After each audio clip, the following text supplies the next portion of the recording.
Ethnomethodology. Remember, we finished symbolic interactionism talking about the fact that ethnomethodology took the ideas on further. So we'll look at those today. We're on page 23 of the textbook. Harold Garfinkel. The theory which stands at the opposite end of sociology to the most extreme forms of positivist so-called scientific research is ethnomethodology. This is about the way all people try to make sense of what other people do and say. It is usually associated with Harold Garfinkel, an American who studied sociology under the leading functionist of the 1950s, Talcott Parsons. Garfinkel's perspective could be seen as a reaction to Parsons' middle-class, right-wing theories. The essence of Garfinkel's approach is that there is no such thing as society, so there is no point in arguing about which theory you use to investigate social behaviour. We all attempt to make sense of social experiences by formulating theories in our everyday lives to interpret and explain what is happening to us. Sociological explanations may be more precisely stated, but that does not make them any better than individual theories of social behaviour. Alright, now, when we were talking about symbolic interactionism, we talked about the fact that the individual I still remains, and that I may look at a norm or a value in society and say, actually, I don't want to integrate that into the way that I think and the things that I do. And so Garfinkel here is doing exactly that. He studied under Talcott Parsons, and he says, oh, hang on, surely there's something else. So he is criticising what he was being taught by Parsons and coming up with a new idea, not just criticising and rejecting it, but actually saying, look, I think we should look at it from this perspective. So he's developing the idea wrong. And he's saying, it really doesn't matter, actually, what theories you use and whatever else, because there isn't just one society, so you've got to be all-encompassing. So ethnomethodology and social reality. Positivists claim that social reality exists in the form of social facts, for example, crime rates and suicide rates. The symbolic interactionists see social reality in the shared use of symbols in the process of social interactions.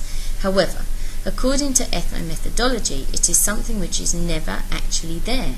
Small-scale analyses of social situations reveal that the best we can do is to arrive at some sort of shared reality during the course of one encounter with another human being. This shared reality breaks down quite easily under certain types of pressure. Conversational analysis shows the fragility of interactions such as these. Hello, how are you doing? Hello, I'm fine. How are you? Very well, thank you. All very well on the surface. But does it actually mean anything? Garfinkel's methods of studying such social encounters would be to get an experimenter to work at undermining this shared reality. Hello, how are you? How am I what? Well, how are you doing? How am I doing what? This would continue until the interaction breaks down in embarrassment or anger. The other participant would usually attempt to ignore these inconsistencies, trying desperately to retrieve some sense of social reality from the situation. Eventually, however, they would break off, blaming you for the failure of communication. We all do this. We all use language in ways which actually are inappropriate and don't mean what we're saying, but because that's the social norm, we accept that that's the thing. And often if somebody asks you, how are you doing, your instant reaction is to say, yes, I'm good, I'm fine. But actually you're having a really bad day, or something really awful has been happening, or whatever else. I used to work with a guy when I did a job at the weekends, and he always used to ask me every week when I turned up, how are you? And one week he said, you always say you're fine. He said, really, is everything good with you? And I looked at him and I said, seriously, if I turned up here and I went, oh, actually I've had a really bad week and blah, blah, blah, I said, you wouldn't be interested? And he was like, no, I would, I'd be really interested. It's like, no. The social convention is to say, yes, everything is fine. But actually, if you start picking apart that language, we would start to see that there's a failure in communication, and then that whole conversation would break down. So Garfinkel's students were encouraged to undermine social reality at every opportunity. When family and friends realised that their strange behaviour was associated with sociological studies, this was grasped at with relief as an explanation. What they were investigating was the nature of social reality and depends upon each individual attempting to make sense of the situations they become involved in. Okay, so what he was doing was encouraging his students to act in different ways, so to break down what was seen as being the norm. So if the norm of the family was to sit down to dinner at 6 o'clock, he would say, no, you don't join them. You say you want to eat in your room, or you don't sit at the table, you sit elsewhere, and you don't use cutlery, you don't use knives and forks.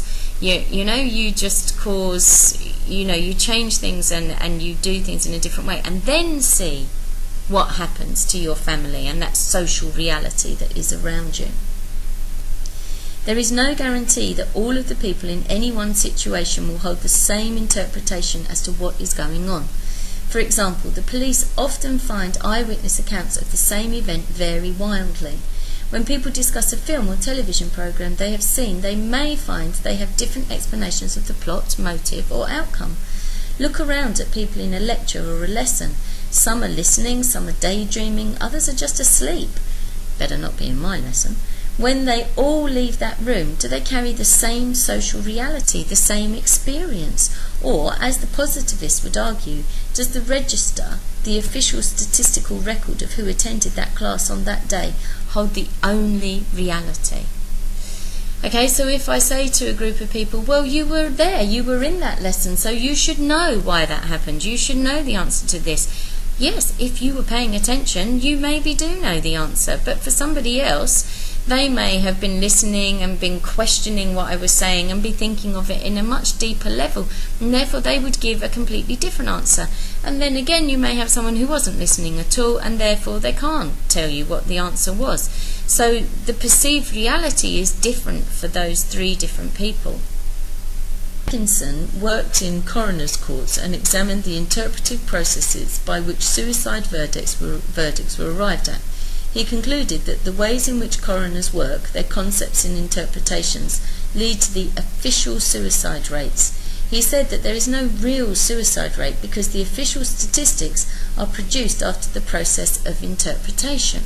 Okay, so again, because people are looking at suicide in a certain way, that is reflected in the suicide rates and the reasons for suicide happening. It's not necessarily the real reason behind it. That's just the interpretation of the people there, and their biases come into it as well. If you have been sitting in your sociology class planning what to do at the weekend, that has been your reality. The official story has it that you were studying sociology for a specified amount of time on a certain day in a particular room, and hence now I'm tracking you down at home and making you watch sociology when you're not just in the classroom. Is ethnomethodology a social science? The positivists and structuralists would say that ethnomethodological investigations tell us little of sociological significance. Garfinkel encourages people to pick up the phone when it rings and say nothing. The caller is supposedly confused because they have no cues for the interaction. Undoubtedly true, but what does it reveal? Ethnomethodology ignores the impact of the social structure upon these situations. Class, culture, socio-economic status can all provide explanations which could help us to understand everyday interactions. Ethnomethodology is more like social psychology than sociology, but it does play an important role in the debate between micro and macro perspectives and highlights the problems of accepting social facts as reality. So you need to decide whether you think that this is actually a useful sociological perspective, or whether you think that, in fact, it doesn't move sociology forward anywhere else. Is it just trying out experiments?